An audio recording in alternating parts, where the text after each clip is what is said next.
problématique de la gestion de l'énergie dans le nautisme, c'est deux aspects. D'une part, la production d'énergie à bord, comment on génère l'énergie à bord, comment on la produit à partir de différentes sources, et puis comment on l'utilise et comment on optimise la chaîne de stockage et de propulsion.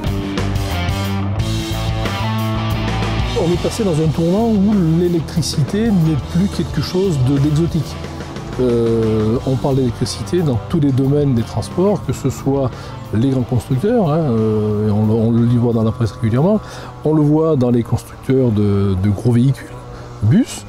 On a des offres de camions qui sont en cours d'être testés, qui fonctionnent bien en tout électrique, et dans le véhicule particulier, et le bateau. Quand on pense au Queen Mary ou à tous ces bateaux-là, ils sont déjà présents. Donc les grands bateaux sont équipés de moteurs électriques. Donc l'avenir de la plaisance, éventuellement, c'est de passer sur des technologies électriques. Il faut vraiment voir la motorisation électrique comme quelque chose qui ouvre de nouvelles perspectives. Et actuellement, on a déjà des architectes ou des chantiers qui proposent des produits qui sont déjà efficaces.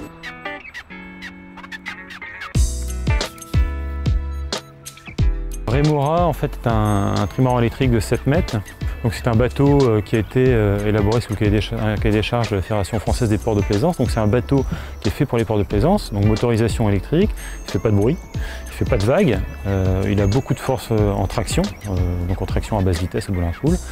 Et donc en fait c'est l'outil idéal pour les ports de plaisance. Donc c'est un bateau qui est motorisé, propulsé par 2 pods électriques. Les pods, c'est 2 moteurs électriques directement immergés sous la coque, qui sont directionnels, donc ils donnent une très grande manœuvrabilité aussi à ce bateau-là. Et puis c'est très économique à l'usage aussi. C'est vrai que pour nous le bateau électrique, c'est un peu notre spécialité, c'est de faire des bateaux vraiment adaptés à l'électrique. C'est-à-dire qu'on a une carène adaptée à l'électrique, on a un bateau qui a une construction légère pour pouvoir accepter l'excédent de poids de batterie.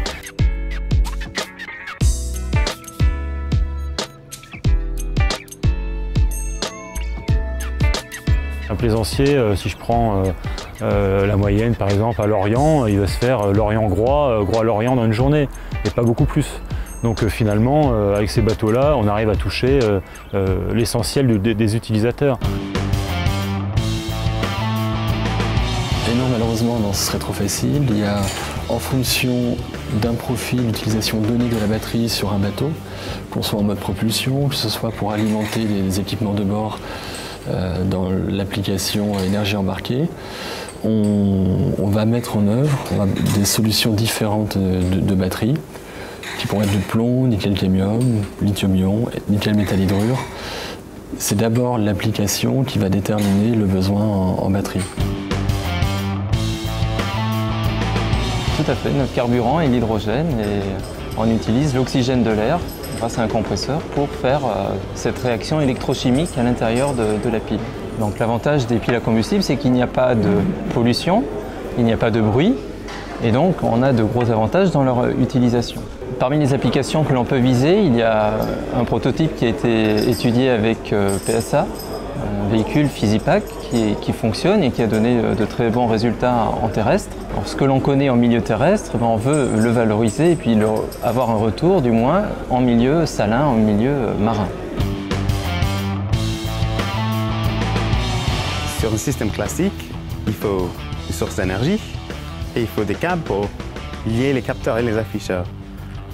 Et notre spécificité, c'est d'éviter tout ça grâce aux panneaux solaires qui alimentent tous les éléments et des systèmes sans fil de communication de très basse consommation qui permet de créer un réseau sans câblé. La technologie avance. Quand nous avons commencé le sans fil, en fait, déjà 40 pieds, un bateau de 40 pieds était un défi. Maintenant, 60 pieds, c'est relativement facile. Dans quelques années, on peut aller plus large.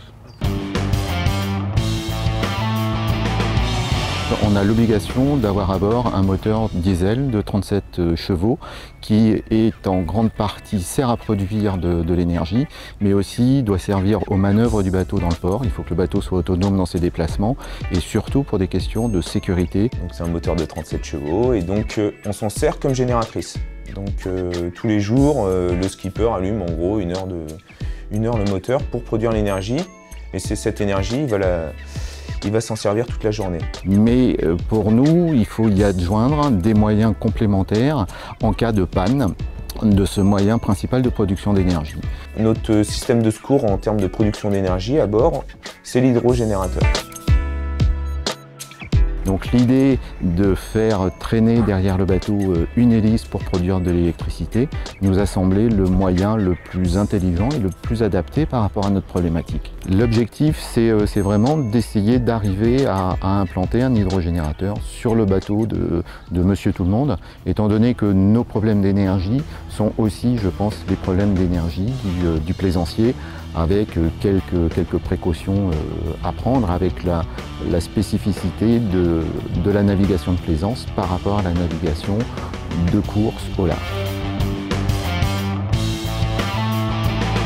Le concept de l'hybridation me semble indispensable quand il s'agit de prendre un bateau et puis d'aller traverser l'Atlantique. Plus on a de sources d'énergie différentes, plus on a de chances d'arriver au bout en toute sécurité. Aujourd'hui, pour moi, un bateau, en plus si on prend un bateau de plaisance, il faut que ce soit simple. Il ne faut pas qu'on passe son temps à faire de l'entretien, de la manœuvre, bon bref. Et plus on multiplie en fait les sources d'énergie, plus on multiplie les ennuis. Au contraire, la multiplicité des convertisseurs à bord de ces vecteurs énergétiques nous permettent d'envisager le futur et d'avoir une bonne gestion énergétique à bord. Il n'existe pas de solution magique, non polluante. Même la fabrication des cellules photovoltaïques génère de la pollution. Et il n'existe pas de solution magique qui nous permettrait de les faire passer à des niveaux industriels de masse grand public. Je suis d'accord, il y a effectivement beaucoup d'enjeux financiers, beaucoup de contraintes sur des groupes et autres qui font qu'il n'est pas évident de changer de technologie sur un marché qui est déjà bien marqué par l'énergie fossile. Cependant, il est évident, si tous les programmes du Grenelle aboutissent, ils se traduisent par des incitations ou des aides financières. Donc pour l'instant c'est du tâtonnement, pour l'instant on essaye. Nous, dans notre perspective, certes c'est bien et c'est plutôt bien accueilli de faire un peu d'écologie, mais il faut quand même une application industrielle et une application commerciale à cette approche. Aujourd'hui le marché de l'électrique, il faut que ça fonctionne, il faut qu'on arrive aujourd'hui à faire des bons produits. Si on se trompe aujourd'hui, en fait les clients vont mettre encore une dizaine d'années à venir par la suite.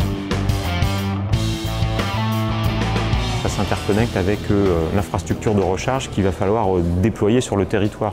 On a des stations-service pour remplir des réservoirs actuellement, il va falloir des infrastructures de recharge fiables qu'on trouve partout, qui correspondent avec les modes de déplacement des gens.